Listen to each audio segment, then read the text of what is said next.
நாட்டின் பொருளாதாரத்தை பலத்தை திரும்ப பெறுவது தொடர்பாக பிரதமர் திரு நரேந்திர மோடி நாட்டு மக்களுக்கு உரையாற்றி வருகிறார். அதன் நேரடி காட்சிகளை காண்போம். नमस्ते।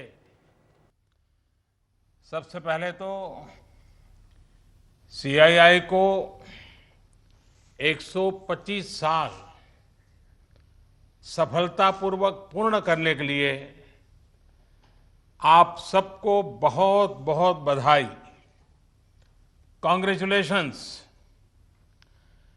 इस 125 साल की यात्रा बहुत लंबी होती है।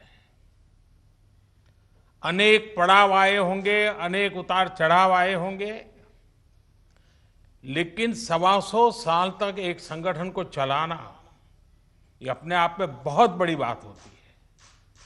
उसमें समयानुकूल परिवर्तन आए हैं, व्यवस्थाएं बदली है। और पहले तो मैं इन 125 साल में सीआईआई को मजबूती देने में जिन जिन लोगों ने योगदान दिया है, वैसे सभी पूर्व के आपके महानुभावों को भी इस समय बधाई दूंगा। जो हमारे बीच नहीं होंगे उनको आदरपूर्वक नमन करूंगा, और भविष्य में इससे जो संभालने वाले हैं उनको अनेक अनेक शुभकामनाएं भी देता हूं। कोरोना के इस टाइम पीरियड में इस तरह के ऑनलाइन इवेंट्स शायद यही एक न्यू नॉर्मल बनते जा रहा है, लेकिन ये भी इंसान की सबसे बड़ी ताकत होती है कि वो हर मुश्किल से बाहर निकलने का रास्ता बना ही लेता है। आज भी हमें जहां एक तरफ इस वायरस से लड़ने के लिए सख्त कदम उठाने हैं, वहीं दूसरी तरफ इकोनॉमी का भी ध्यान रखना है। हमें एक तरफ देशवासियों का जीवन भी बचाना है, तो दूसरी तरफ देश की अर्थव्यवस्था को भी स्टेबलाइज करना है, स्पीड अप करना है। इस सिचुएशन में आपने गेटिंग ग्रोथ बैक इस बात को प्राथमिकता दी है, और निश्चित तौर पर इसके लिए आप सभी भारतीय उद्योग जगत के लोग बधाई के पात्र हैं। बल्कि मैं तो गेटिंग ग्रोथ बैक से आगे बढ़कर ये भी कहूंगा कि yes we will definitely get our growth back. आप लोगों में से कुछ लोग सोच सकते हैं कि संकट की इस घड़ी में मैं इतने कॉन्फिडेंस से ये कैसे बोल सकता हूं। मेरे इस कॉन्फिडेंस के कई कारण हैं। मुझे भारत की कैपेबिलिटीज और क्राइसिस मैनेजमेंट पर बहुत भरोसा है। मुझे भारत के टैलेंट और टेक्नोलॉजी पर भरोसा है। मुझे भारत के इनोवेशन और इंटेलेक्ट पर भरोसा है। मुझे भारत के फार्मर्स, एसएमईज, एंटरप्रेन्योर्स पर भरोसा है, और मुझे भरोसा है इंडस्ट्री के लीडर्स पर, आप सभी पर। इसलिए मैं कह रहा हूं, yes we will get our growth back. India will get its growth back.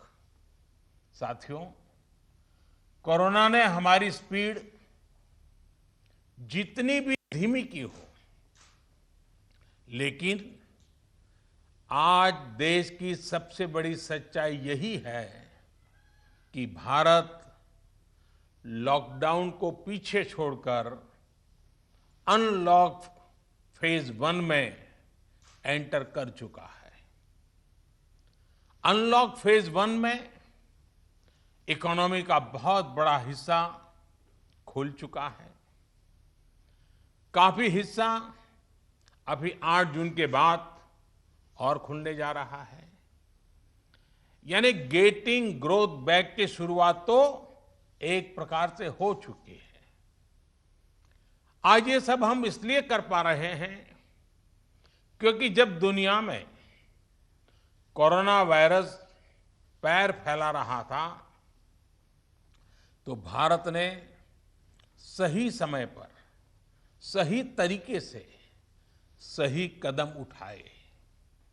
दुनिया के तमाम देशों से तुलना करें तो आज हमें पता चलता है कि भारत में लॉकडाउन का कितना व्यापक प्रभाव रहा है। इस लॉकडाउन में भारत ने कोरोना से लड़ाई के लिए फिजिकल रिसोर्सेज को तैयार तो किया ही, हमने ह्यूमन रिसोर्स को भी बचाने का भरसक प्रयास किया है। ऐसे में अब सवाल ये है कि इसके आगे क्या। इंडस्ट्री लीडर्स के नाते आपके मन में ये सवाल जरूर होगा कि अब सरकार क्या करने जा रही है। आत्मनिर्भर भारत अभियान के बारे में भी मुझे पक्का विश्वास है कि आपके मन में भी मंथन चलता होगा, कुछ सवाल भी होंगे और ये बहुत स्वाभाविक है, ऑब्वियस है। साथियों, कोरोना के खिलाफ इकोनॉमी को फिर से मजबूत करना ये हमारी हाईएस्ट प्रायोरिटीज में से एक प्रमुख प्रायोरिटी है। इसके लिए सरकार जो डिसीजंस अभी तुरंत लेने जरूरी है वो तो एक के बाद एक ले ही रही है, लेकिन साथ साथ में ऐसे भी फैसले लिए गए हैं जो लॉन्ग रन में देश की मदद करेंगे। साथियों, प्रधानमंत्री गरीब कल्याण योजना ने गरीबों को तुरंत लाभ देने में बहुत मदद की है। इस योजना के तहत करीब 74 करोड़ बेनिफिशियरीज उनके घर तक राशन पहुंचाया जा चुका है। प्रवासी श्रमिकों के लिए भी फ्री राशन पहुंचाया जा रहा है। इसके अलावा अभी तक गरीब परिवारों को 53,000 करोड़ रुपीस यानी 53,000 करोड़ रुपए से ज्यादा की फाइनेंशियल असिस्टेंस दी जा चुकी है। महिलाएं हो, दिव्यांग हो, बुजुर्ग हो, श्रमिक हो, हर किसी को इससे लाभ मिला है। लॉकडाउन के दौरान सरकार ने गरीबों को 8 करोड़ से ज्यादा गैस सिलेंडर उनके घर तक मुफ्त में पहुंचा दिया है। इतना ही नहीं, प्राइवेट सेक्टर्स के करीब 50 लाख एम्प्लॉइज के खाते में 24% ईपीएफ कंट्रीब्यूशन भी सरकार ने किया है। इनके खाते में करीब 800 करोड़ रुपए जमा कराए गए हैं। साथियों, भारत को फिर से तेज विकास के पथ पर लाने के लिए, आत्मनिर्भर भारत बनाने के लिए 5 बातें बहुत आवश्यक है। इंटेंट, इंक्लूजन, इन्वेस्टमेंट, इंफ्रास्ट्रक्चर और इनोवेशन। हाल में जो बोल्ड फैसले लिए गए हैं उसमें भी आपको इन सभी की झलक मिल जाएगी। इन फैसलों के साथ हमने तमाम सेक्टर्स को फ्यूचर रेडी किया है। इसी वजह से आज भारत एक नए ग्रोथ ओरिएंटेड फ्यूचर की दिशा में बड़ी उड़ान के लिए तैयार है। साथियों, हमारे लिए रिफॉर्म्स ये कोई रैंडम या स्कैटर्ड डिसीजन नहीं रहे हैं। हमारे लिए reforms systematic, plan, integrated, interconnected और फ्यूचरिस्टिक प्रोसेस है। हमारे लिए रिफॉर्म्स का मतलब है फैसले लेने का साहस करना और उन्हें लॉजिकल कंक्लूजन तक ले जाना। आईबीसी हो, बैंक मर्जर हो, जीएसटी हो, फेसलेस इनकम टैक्स असेसमेंट की व्यवस्था हो, हमने हमेशा व्यवस्थाओं में सरकार के दखल को कम करने, और मैंने तो लाल किले पर भी कहा था कि लोगों से, जिंदगी से सरकार को जितना हम कम कर सकते हैं हम करना चाहते हैं। प्राइवेट एंटरप्राइज के लिए एनकरेजिंग इकोसिस्टम खड़ा करने पर हम लगातार बल देते रहे हैं, कदम उठाते रहे हैं। इसी वजह से सरकार आज ऐसे पॉलिसी रिफॉर्म्स भी कर रही है जिनकी देश ने एक प्रकार से उम्मीद भी छोड़ दी थी। लोगों ने मान लिया था भाई ये तो हमारे देश में नहीं हो सकता है, ऐसी चीजें होने लगी हैं। अगर मैं एग्रीकल्चर सेक्टर की बात करूं तो हमारे यहां आजादी के बाद जो नियम कायदे बने उसमें किसानों को बिचौलियों के हाथों में छोड़ दिया गया था। किसान कहां फसल बेच सकता है, कहां नहीं बेच सकता है, इस तक के नियम बहुत सख्त थे। किसानों के साथ दशकों से हो रहे अन्याय को दूर करने की इच्छा शक्ति हमारी सरकार ने दिखाई है। एपीएमसी एक्ट में बदलाव के बाद अब किसानों को भी उनके अधिकार हासिल होंगे। किसान अब जिसे चाहे, जहां चाहे और जब चाहे अपनी फसल अपनी शर्तों पर, किसान की शर्तों पर वो फसल बेच सकते हैं। अब कोई किसान अपनी फसल देश के किसी भी राज्य में ले जाकर बेच सकता है। पहले तो इस पर भी बंधन थे। साथ ही वेयरहाउसेस में रखे अनाज या एग्रीकल्चर प्रोडक्ट्स अब इलेक्ट्रॉनिक ट्रेडिंग के जरिए भी बेचे जा सकते हैं। आप कल्पना कर सकते हैं इससे एग्री बिजनेसेस के लिए कितने नए रास्ते खुलने जा रहे हैं। साथियों, इसी तरह हमारे श्रमिकों के कल्याण को ध्यान में रखते हुए रोजगार के अवसरों को बढ़ाने के लिए लेबर रिफॉर्म्स भी किए जा रहे हैं। जिन नॉन स्ट्रेटेजिक सेक्टर्स में प्राइवेट सेक्टर को इजाजत ही नहीं थी, उन्हें भी खोला गया है।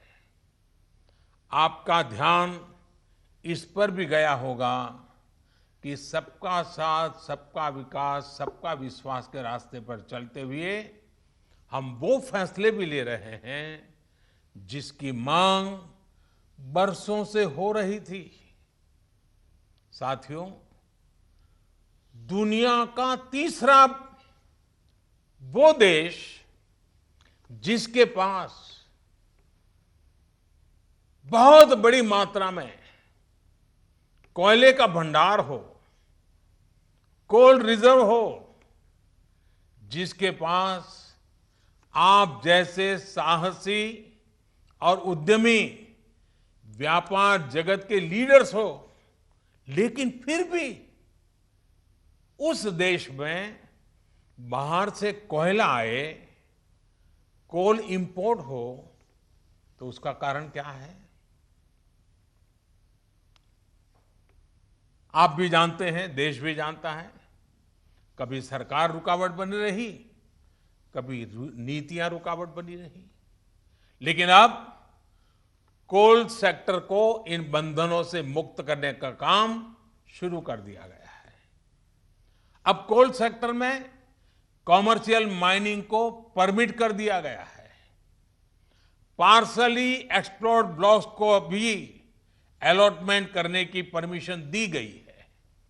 इसी तरह मिनरल माइनिंग में भी अब कंपनियां एक्सप्लोरेशन के साथ साथ माइनिंग का काम एक साथ कर सकती है। इन फैसलों के कितने दूरगामी परिणाम होने वाले हैं, ये इस सेक्टर से परिचित लोग अच्छी तरह जानते हैं।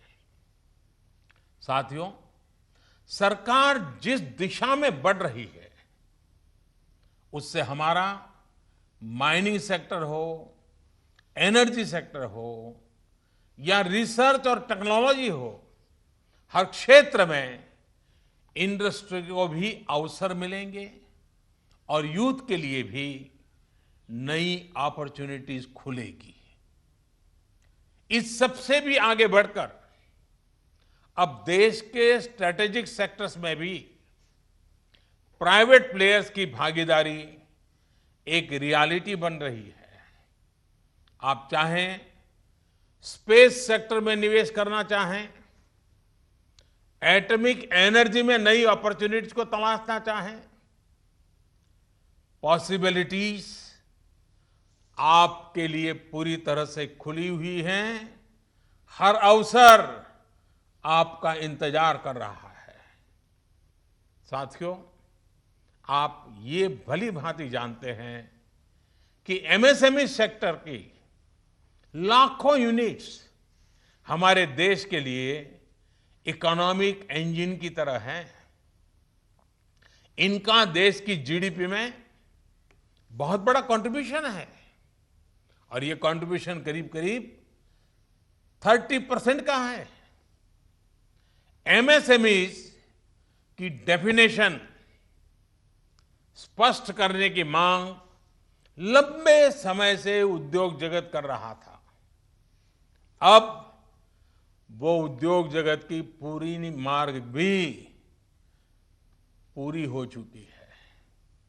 इससे एमएसएमईज बिना किसी चिंता के ग्रो कर पाएंगे और उनको एमएसएमईज का स्टेटस बनाए रखने के लिए दूसरे रास्तों पर चलने की जरूरत नहीं रहेगी।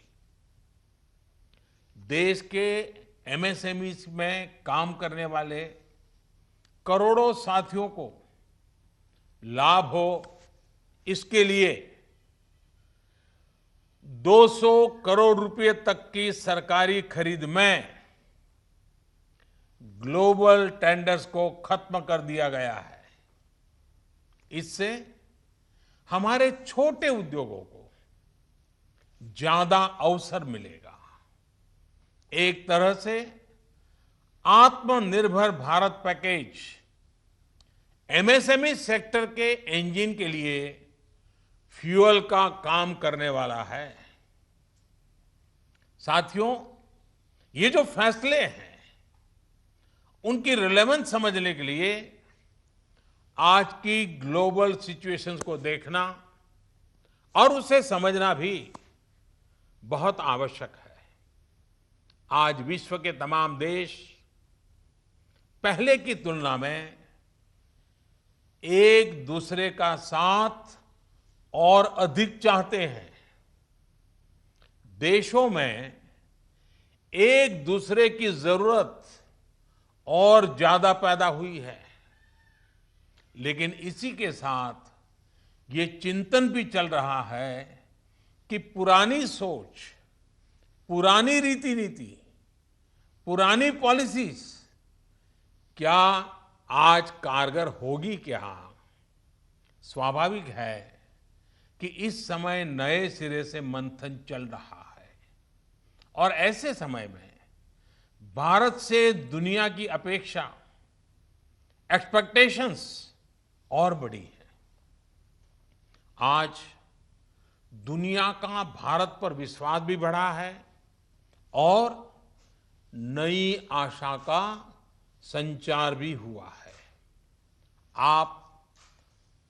आपने भी देखा है कि कोरोना के संकट में जब किसी देश के लिए दूसरे की मदद करना मुश्किल हो रहा था, हर कोई अपने को संभालने में लगा था। ऐसी संकट की घड़ी में भारत ने 150 से ज्यादा देशों को मेडिकल सप्लाईज भेजकर उनके लिए मानवीय मदद का काम किया है। साथियों, world is looking for a trusted, reliable partner. Bharat में पोटेंशियल है, स्ट्रेंथ है, एबिलिटी है। आज पूरे विश्व में भारत के प्रति जो ट्रस्ट डेवलप हुआ है, उसका आप सभी को, भारत की इंडस्ट्री को पूरा फायदा उठाना चाहिए। ये आप सभी की जिम्मेदारी है, सीआईआई जैसे संगठनों की जिम्मेदारी है कि मैन्युफैक्चर्ड इन इंडिया के साथ ट्रस्ट, क्वालिटी, कॉम्पिटिटिवनेस तीनों जुड़ा हो। आप 2 कदम आगे बढ़ाएंगे, सरकार 4 कदम आगे बढ़कर आपका साथ देगी। प्रधानमंत्री के तौर पर मैं आपको भरोसा दे रहा हूं कि मैं आपके साथ खड़ा हूं। भारतीय उद्योग जगत के लिए ये राइज टू द ऑकेजन की तरह है। Trust me, getting growth back इतना मुश्किल भी नहीं है।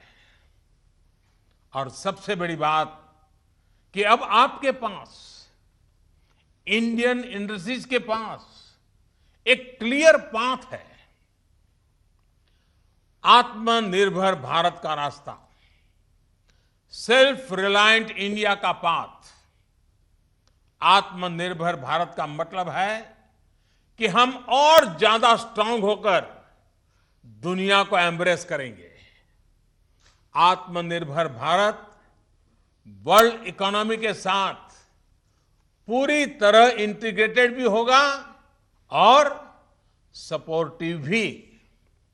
लेकिन ध्यान